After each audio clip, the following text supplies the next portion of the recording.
que tu as déjà vécu le rejet.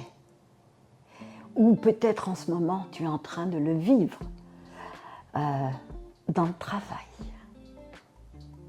avec ton partenaire, ton amoureux, ou bien en famille, tes parents, tes enfants. Et vraiment, tu te sens blessée, malheureuse. C'est vrai que pour le vivre ou l'avoir vécu, c'est un sentiment mais insupportable. C'est vraiment difficile. Alors c'est pour ça que, ben oui, j'ai décidé de parler de ça aujourd'hui. Car je crois que tôt ou tard, nous l'avons toutes et tous vécu, le rejet. Et j'ai l'impression que c'est important d'en parler. Parce que c'est un sujet dont on ne parle pas souvent parce que, en plus, souvent, on a honte. On a honte du rejet. On ne comprend pas pourquoi une personne que nous aimons tellement, ou même dans le travail, on fait tellement d'efforts pour être parfaite, pour être bonne, pour qu'on nous aime, pour qu'on soit bonne, et on se sent rejeté, ignoré. Alors qu'en fait, c'est dans le rejet qu'on peut trouver une guérison. Bien sûr, je ne dirais pas ça à quelqu'un qui est en plein rejet, en pleine peine, parce qu'il faut prendre du recul sur cette émotion qui nous fait tellement mal. Alors, je me présente à nouveau, mon nom est Dany l'Audacieuse, où je veux travailler dans cette, pas travailler parce que c'est ma passion, mais dans cette communauté de femmes où nous allons évoluer ensemble. Certainement pour la plupart des gens qui me regardent, vous êtes beaucoup plus jeunes que moi. Moi, j'ai dépassé les 65 et plus. Mais après beaucoup d'épreuves et après une vie assez riche de joie, de peine et d'épreuves, j'ai envie de partager tous ces sujets. Des sujets plus légers, comme lorsque je vous parle de mode, parce que j'étais styliste, comme je vous parle de voyage, de joie. Mais la vie, elle est faite de tout aussi. Elle est faite d'épreuves, elle est faite de peines. Donc, j'ai l'impression, enfin, je suis persuadée que c'est important de parler de ce sujet. Alors, oui, je suis Dany l'Audacieuse, si c'est la première fois que vous me voyez. Si vous voulez vous abonner, partager, mettre des commentaires, ce serait vraiment un plaisir. Et je me ferai un plaisir de vous répondre. Donc, dans le rejet, on souffre et on remet tout en cause. On se remet en cause. On a l'impression qu'on n'est pas bonne pour ça. Ou on a l'impression qu'on devrait changer des choses. Alors qu'en fait, vous savez ce qu'on fait? Si on entre dans ça, on donne le pouvoir à celui ou à celle qui nous rejette. Car chacun vit dans sa réalité. Celui ou celle qui vous rejette, il est probablement pas heureux. Il n'a probablement pas fait de travail sur lui. Et vous lui donnez tout votre pouvoir et vous remettez tout en cause. Alors qu'en fait, c'est le contraire qu'il faut faire. Quand cela vous arrive, c'est OK. Vous analysez, vous réfléchissez et vous commencez à dire, mais attends, moi je fais mon possible. Vous rentrez dans l'auto-compassion. Vous rentrez dans vous aimer vous-même. Bien sûr que vous avez du travail à faire sur vous. Mais Aimez-vous, chaque part de vous-même tel que vous êtes. Comme je pourrais vous donner l'exemple de, comment vous aimez votre ami, votre meilleur ami? Ou votre amoureuse. Vous l'aimez avec ses défauts, vous l'aimez avec ses qualités, vous l'aimez avec tout. Vous souriez. Alors pourquoi ne le faites pas avec vous-même? Autre chose, quand on est rejeté, on a tendance à chercher la validation. La validation de l'autre, la validation de celui qui nous rejette, ou celle qui nous rejette.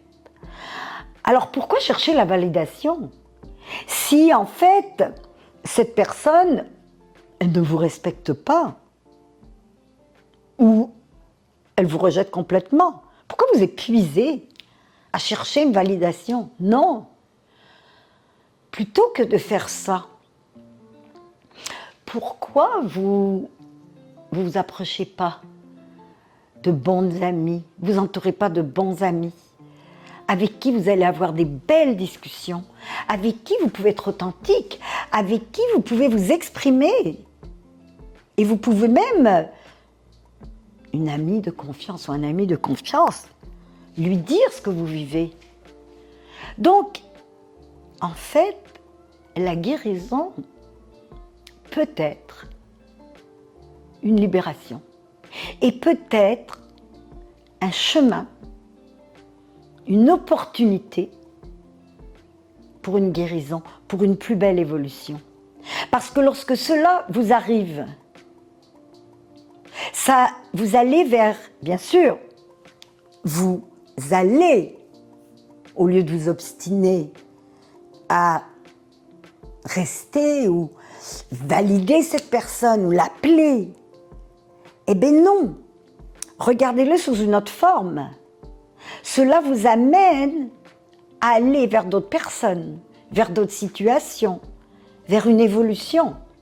Comme vous le savez, toute épreuve a sa raison d'être. Alors au lieu de s'obstiner dans le rejet, d'être malheureux, profitez-en.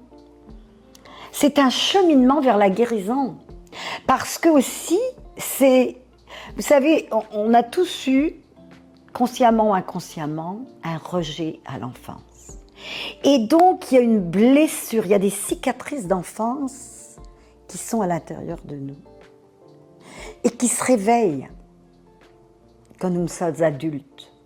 Elles se réveillent pour qu'on en soit consciente, pour qu'on les voit, pour les guérir. Ils sont mis, vous voyez, ils sont mis à jour. Alors oui, c'est une évolution. C'est une évolution vers la croissance. C'est une évolution pour une force, pour une transformation. Voyez-le vraiment comme une force, une transformation, un épanouissement. Bien sûr que on veut être aimé, on veut être accepté, on veut être reconnu. Mais pas à n'importe quel prix. Pas à n'importe quel prix, pas à n'importe quel prix, je dirais même de vendre son âme.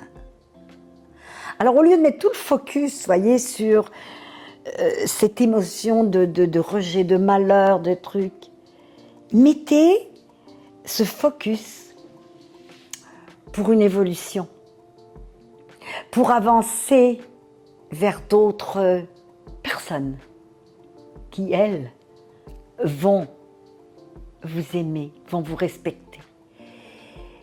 Et la fois d'après, quand cela vous arrive, vous allez tout de suite reconnaître. Alors, dans le rejet, il y a toujours le fuyant. Moi, j'étais là toujours. Ça va pas, je coupe, je ne parle plus. Bon, sur le moment, ça me fait du bien, ça me faisait du bien. Mais comme par hasard, j'attirais toujours les mêmes personnes ou la même situation.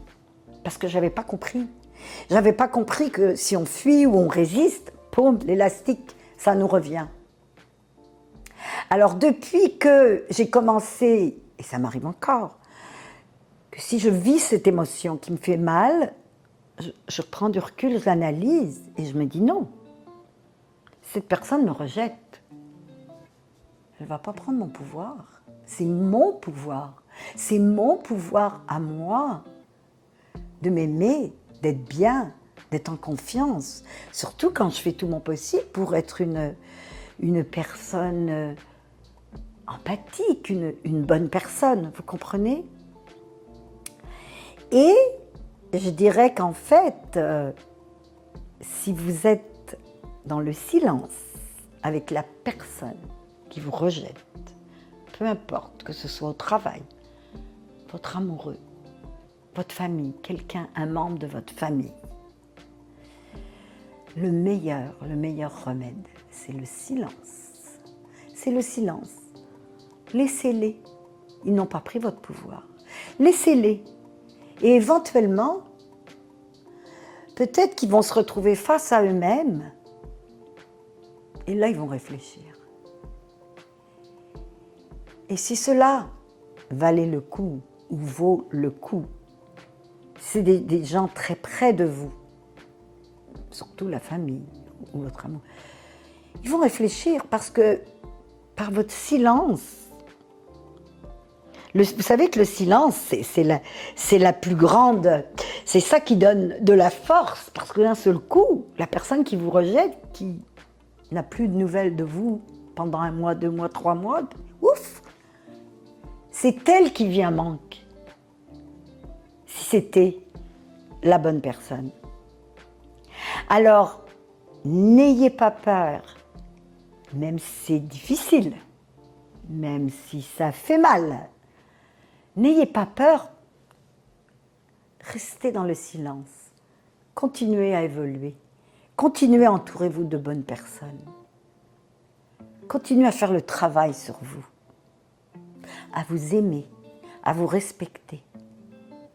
Et vous allez voir, vous allez être bien, vous serez aligné, vous serez dans votre authenticité plutôt qu'essayer d'être parfait. Et votre chemin, votre évolution va être meilleure. Et surtout, vous vous sentirez tellement mieux parce que vous serez aligné avec qui vous êtes. Et vous vous entourerez des personnes qui vous respectent. Alors, pourquoi pas essayer? Pourquoi pas essayer? Donc, j'espère que ce petit vidéo vous aura aidé si vous êtes à un moment donné dans votre vie où vous vivez ça, vous vivez le rejet, ou vous l'avez vécu. Qui n'a pas vécu le rejet, bien sûr? Alors, à bientôt pour un prochain vidéo. Ciao!